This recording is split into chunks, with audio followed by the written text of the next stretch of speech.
Hello and welcome to Dear Comms, the coffee break podcast where we tackle your biggest corporate comms challenges. I'm Imogen. And I'm Amanda. We're here to give you practical, no-nonsense advice so you can focus on the things that will really drive influence, engagement and impact. Today, I'm thrilled to say we've been joined by Katarina Wallin Bureau. She is a seasoned strategist who's worked at that intersection of strategy, purpose, and influence for many years. She's helped companies understand the policy landscape about building trust with key stakeholders and how to become a credible voice on issues like sustainability and ESG. She's currently the General Manager of Strategic Relations in the European Government Affairs team of Microsoft. Katarina, welcome to Dear Comms. Thank you, Imogen and Amanda. It's great to be here. Katarina, let's start with the basics. I think most people have historically thought government affairs happens behind closed doors. But the reality is that it touches everyday communications more than people realise, I think. So for listeners who might wear both hats or work closely with government relations colleagues, can you paint a picture of what government affairs actually looks like day to day and how it all connects into the mix? And I think, as you say, it is very connected, and even more so as we evolve in a world that is just becoming more and more complicated, competitive, and requires integrated thinking across all functions, not least when it comes to government affairs and communications. So if you think about it, so at a very basic level, I think government affairs in practice has perhaps two key elements. It's obviously about tracking and helping to shape legislative and regulatory developments that are critical to a business, and then also to comply with that legislation and create legal clarity and engage with policymakers really to shape outcomes that are critical to business goals. On the other hand, it's very much about, as you hinted at, relationship building and stakeholder engagement. It's all about building trust, and we spend a lot of time building trusted relationships with decision makers, civil servants, political influencers, policymakers, to foster a dialogue and collaboration so that ideally we drive towards outcomes that are beneficial both to a company's business goals as well as to the society that those politicians are working in. So it's very much, I think, a collaborative effort between the companies' representatives and the government affairs stakeholders. And it includes everything from articulating the organization's position on key issues, anticipating geopolitical shifts, anticipating trends. And why the link, of course, with communications is so important is because in that engagement, the narrative that you're telling about your organization, the messages that you're sharing, they need to be consistent, they need to be aligned, and that's where working closely with your communications colleagues is so important. I think that's absolutely right. I think if your policy and your comms don't sync up, there can be massive fallout. I mean, we've had clients that have had a major policy shift leak before comms was briefed and ready. And so, of course, the comms team then spends days firefighting, which could have been avoided, and we could have been a lot more aligned. If we're not working together with our government relations colleagues, we're not able to craft the right story together. And if we're not crafting the story together, then someone else is going to be writing and telling that story for us, I guess. I think government relations, government affairs has changed a lot, and that the rules of influence have changed a lot. It used to be a lot about long lunches, events, and while some of that still probably happens, I think speed and scrutiny and stakeholder pressure has ramped up and is now relentless. How have you seen over your career, how have you seen the role of government affairs evolve? And for our listeners, what's changed in the way in which comms and government affairs work together? Well, I think you described it really well, Imogen, and but as we said in the earlier question, the role really has shifted toward much more stakeholder engagement, trust building. And I know we're going to talk about purpose as well, this kind of more purpose-driven influence. And again, that is, related to many things, not least the fact that, geopolitics just becoming more and more complicated. I work, of course, in an industry where it's huge technological developments, the development of AI. This is going to impact this is going to be a real transformation of society. So the way that we think about the role of companies and how much they will shape society is you can't just be, as you said, doing events or be focused on regulatory amendments. You really need to play a much broader societal role. And I think government affairs function, how it's evolved, reflects that. Yeah, I can't agree more about working hand in hand to be credible under all of the different scrutiny. Companies, you're dealing with regulators, activists, investors, all expecting instant answers. So, if you have to be integrated, it's not a nice to have. It's survival these days, I think. I wanted to pick up on a word that slipped in there, and that's a mutual passion of ours, purpose. It gets thrown around, a bit of a buzzword in boardrooms. It only matters if it shapes real decisions.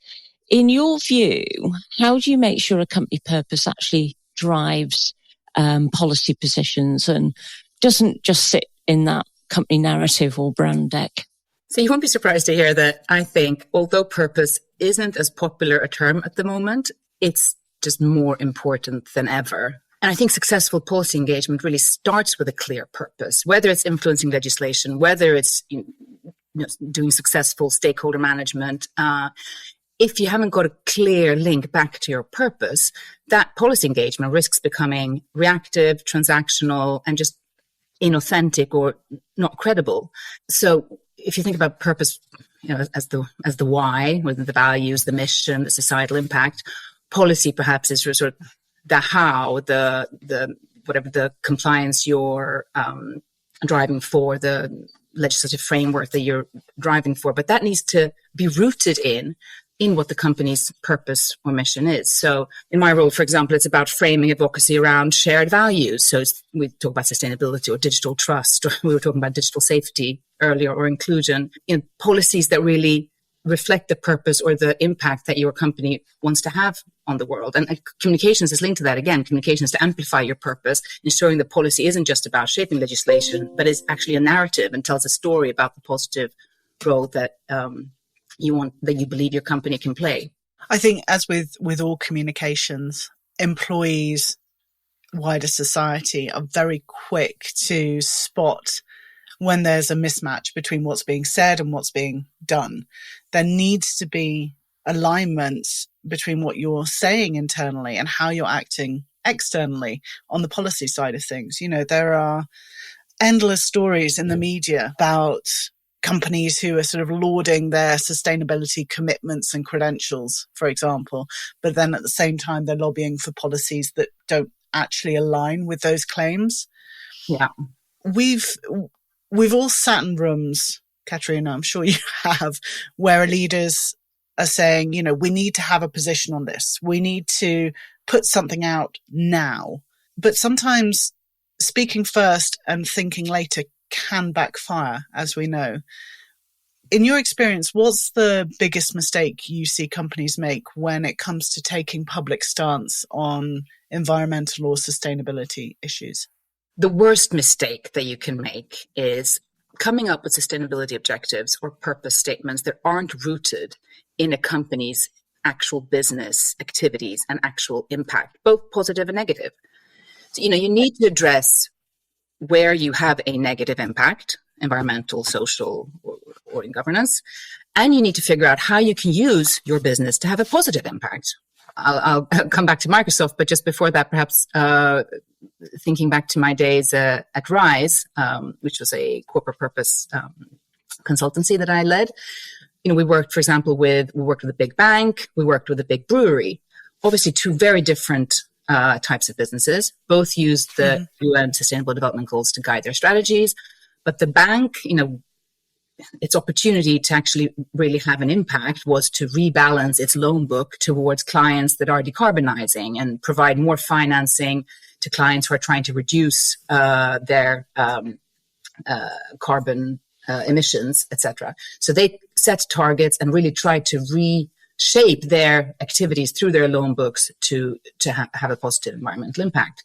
for the brewery, where, for example, brewing is a very water intensive process, very carbon emitting process. So they worked a lot on setting goals there to see how they could address that process, the brewing process, but also looked at the social aspects, for example, so both positive and negative of alcohol consumption. So you need to tie the whole sustainability planning, goal setting, purpose development to the core impact, I think both positive and negative, that your business has. I think stakeholders absolutely now hold companies to account, and so they should. I think anything that isn't rooted in your core business and has hard data, it's fluff, isn't it? It's flashy announcements with nothing behind them. And I think people can smell that from a mile away. Absolutely. With influence, I think you'll agree that isn't about how many coffees you've had in Brussels. It's about shifting thinking or decisions. In your role and your experience, how should organisations be thinking about measuring true influence and impact, I guess? That's a good question. I mean, again, it comes back to the question of trust and the question of acting in a way that's consistent with your purpose. And I've heard our CEO, Satya Nadella, several years in a row now, when we have our annual strategy summit in Seattle, quote Colin Meyer from Oxford Business School saying companies have to develop profitable solutions to the problems of people of planet, which I think is sort of the ultimate definition of purpose.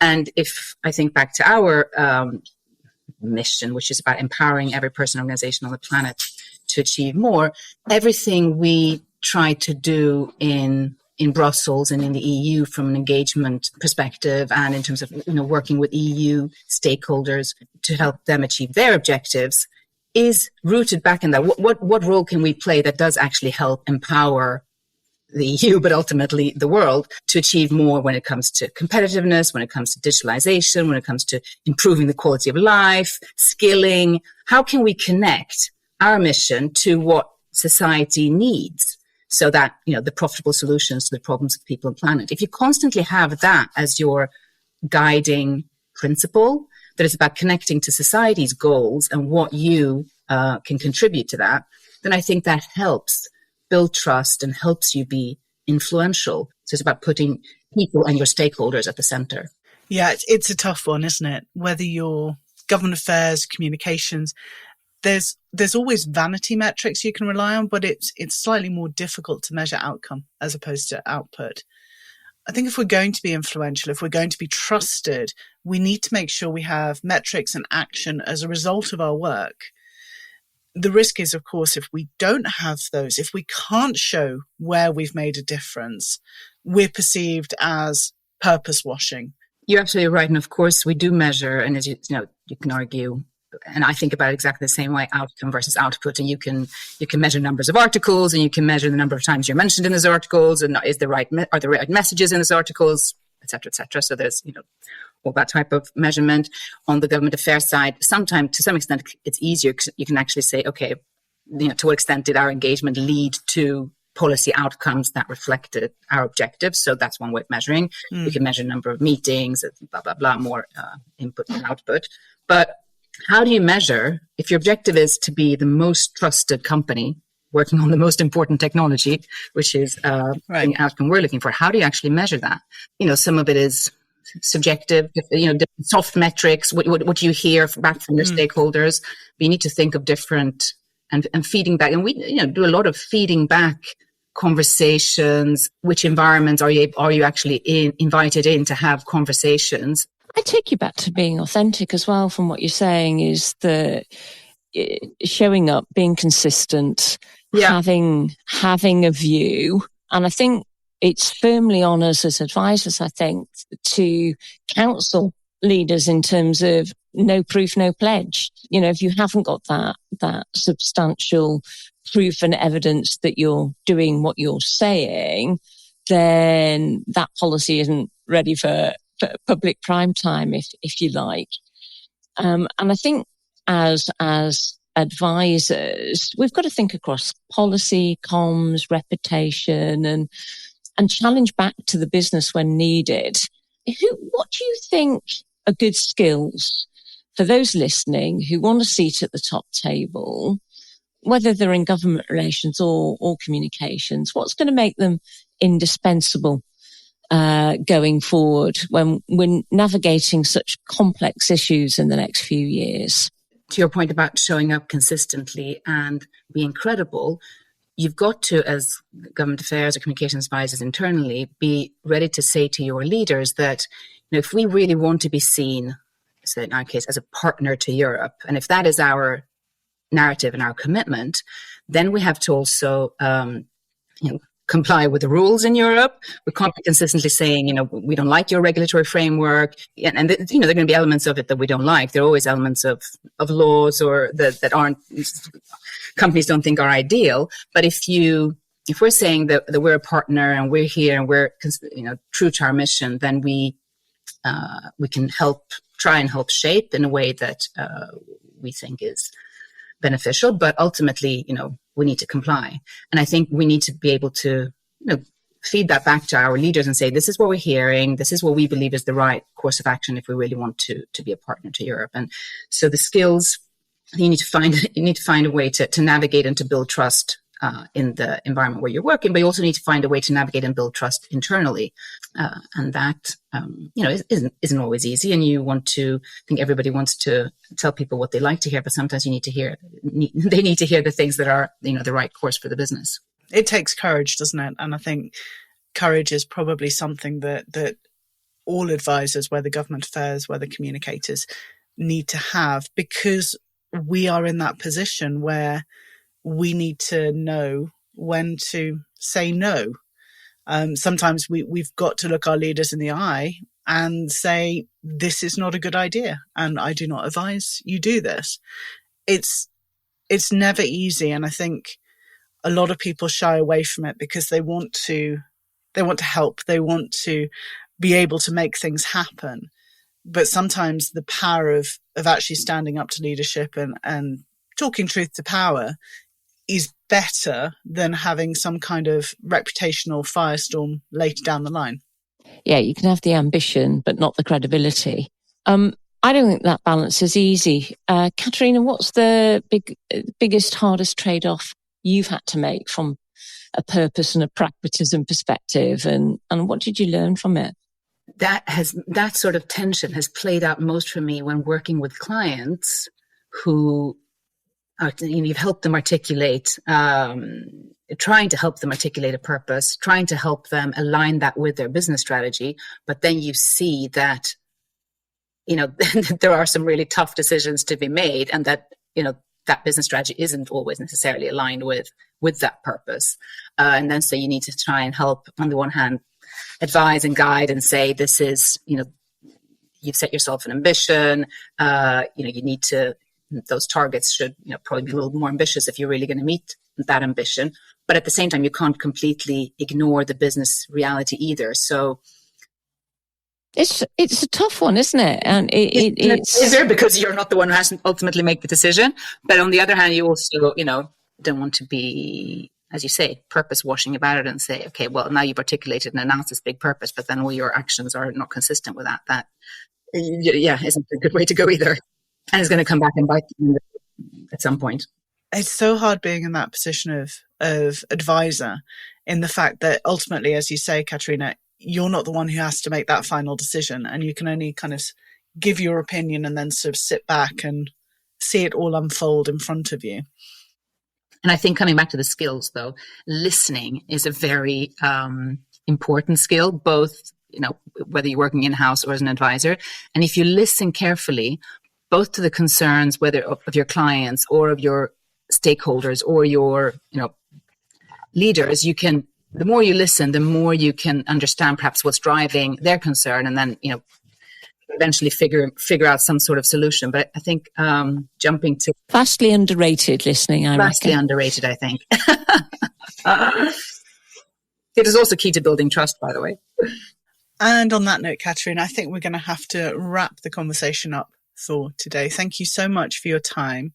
I think that no matter where our listeners are sitting, whether they have government relations in their job description or not, the lessons that we're sharing about credibility, about purpose, and about influence is something that's universal to every communicator.